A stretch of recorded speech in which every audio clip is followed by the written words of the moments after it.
Bonjour à tous, j'espère que vous allez bien. Le Barça va affronter en Liga USK au Camp Nou. On va voir dans cette vidéo plusieurs points. On va regarder les enjeux, on va regarder la forme de l'équipe. Est-ce que ce match sera si simple que ça? On va regarder les derniers résultats et on va regarder bien d'autres choses. Je vous invite à regarder la vidéo jusqu'à la fin. C'est parti!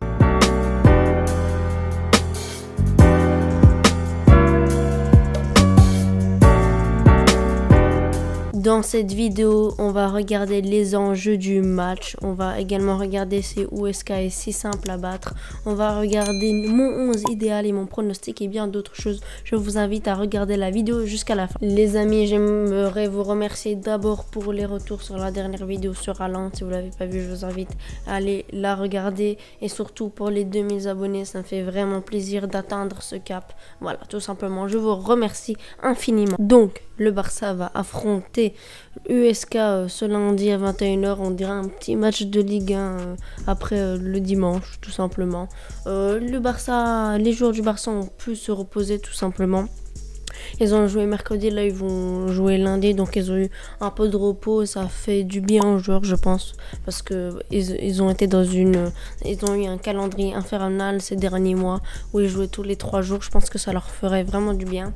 Et en plus là ils jouent pas contre une énorme équipe, ils jouent contre le 20e de Liga, mais il va falloir faire attention à cette équipe parce que je l'ai déjà vu jouer et elle est vraiment pas mal. Ils jouent au football tout simplement, c'est ça qui leur coûte leur 20e place. S'ils joueraient un peu comme un Cadiz ou un Alaves, je suis sûr qu'ils seraient plus haut. C'est ça le problème. Ils se découvrent derrière. Ils sont pas en bloc bas très bas comme peut faire un Cadiz ou un Getafe. Et il y a des espaces derrière et ils se prennent des buts. Par exemple, sur leur dernier match, ils ont perdu 4-3 contre le Celta Vigo. Ils ont marqué beaucoup de buts, mais ils en ont encaissé aussi énormément. Pour la forme du Barça en Liga, c'est une victoire 5-1 contre Alaves, un match nul 1-1 contre Cadiz. Sinon, c'est que des victoires 3-0, 2-0 et encore 2-0 face à Osasuna. Donc, franchement, on est sur une très bonne dynamique, surtout après notre superbe match contre Paris. Il va falloir continuer sur cette dynamique et continuer à y croire à la Liga parce que la Liga est encore possible. On n'a plus beaucoup de points, de retard tout simplement sur l'Atlético Madrid et on est devant le Real Madrid qui va jouer ce week-end. Donc s'il gagne, il passe devant nous et si jamais il gagne, on sera obligé de gagner pour tout simplement continuer à essayer de rattraper l'Atlético Madrid et repasser devant le Real Madrid. Il va falloir profiter de jouer contre USK parce que quand même là on va jouer des grosses équipes, on va jouer le Real Madrid, l'Atlético, la Real Sociedad, on va jouer énormément de gros clubs de Liga. Donc là il va falloir en profiter. On joue contre une entre guillemets petite équipe de Liga. Pour gagner ce match, il va déjà falloir être solide défensivement. Depuis que Koeman a décidé d'aligner une défense à 3, ça va beaucoup mieux en défense je trouve, avec Mingueza, Langley, Piqué ou De Jong également peut rentrer dans la défense, Piqué également, mais malheureusement il est blessé, Araujo aussi, donc on commence à avoir du monde en défense. Mingueza qui est très bon en ce moment, franchement chapeau bas à lui parce que de base il était à l'équipe B et je suis sûr cette saison, je suis sûr qu'on l'aurait pas vu si jamais il n'y aurait pas Piqué qui serait blessé, énormément de défenseurs qui seraient blessés. Je pense à Araujo également, la révélation qui est le patron de la défense tout simplement. Je pense que comme défense type, on pourra avoir Mingueza, Piqué et Araujo et franchement avec cette défense on peut être vraiment très solide. Donc il faut être solide défensivement, mais aussi il va pas falloir oublier d'être efficace devant le but parce que on a déjà vu contre le Paris Saint-Germain, on a eu énormément de mal dans la finition et on aurait pu marquer 4-5 buts de plus, je rigole pas, et le seul but qu'on a marqué ce sera un exploit de Messi, une frappe de 40 mètres incroyable, tout ça.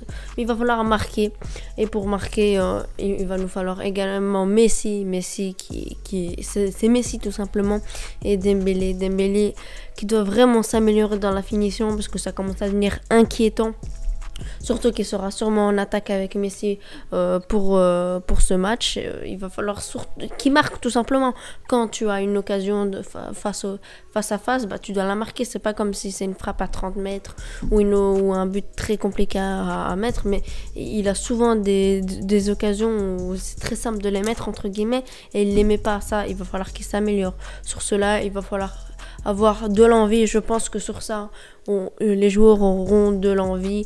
Ils se sont reposés, ils sont frais, ils ont fait un très bon match. Je pense qu'ils savent qu'ils ont fait un très grand match. Si nous on l'a vu, eux ils le verront tout simplement. C'est logique. Maintenant, passons à la composition. Donc pour la composition, une défense à 3 classique.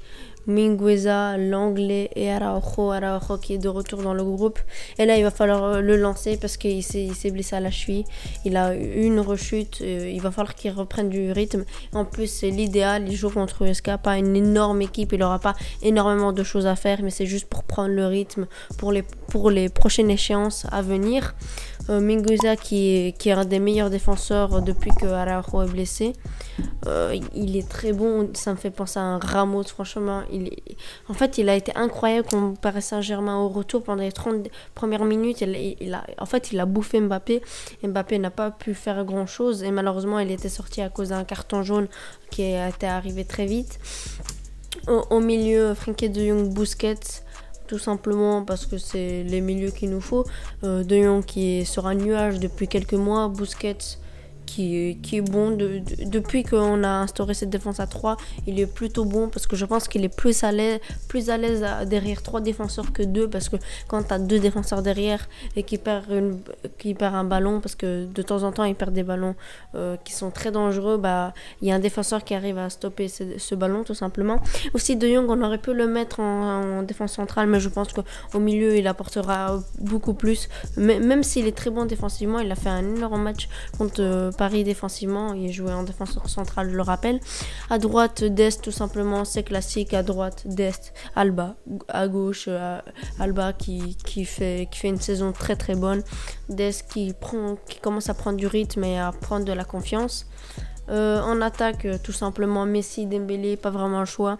Messi, il a pu se reposer. Je pense qu'il est heureux de voir l'équipe du Barça jouer comme cela. Et Dembélé qui sort d'un match vraiment très compliqué. Il va falloir qu'il prouve tout simplement. Il va falloir qu'il prouve parce que là, énormément de personnes l'ont critiqué. Même certains voulaient son départ. Mais il va pas falloir abuser non plus. Il a fait un mauvais match contre Paris. Mais à part sa percussion, ses appels en profondeur, il est très important. Et voilà les amis, pour mon pronostic, j'ai failli l'oublier. Pour mon pronostic, je vois quand même une victoire du Barça. Allez, 4-0, voilà, avec doublé de Messi, un but de Dembélé et un but de Jong. Je rate presque tous mes pronostics, mais on sait jamais. Allez, on va dire comme ça. Mais pariez pas hein, sur mon pronostic. Évidemment, moi je suis claqué en pronostic. Bref. On arrive à la fin de cette vidéo les amis. Si vous l'avez apprécié, n'oubliez pas le pouce bleu, n'oubliez pas. J'aimerais vous remercier pour les 2000 abonnés. J'ai oublié de vous le dire, voilà. Je vous remercie pour les 2000 abonnés et on se laisse les amis. Merci d'avoir regardé la vidéo. Ciao.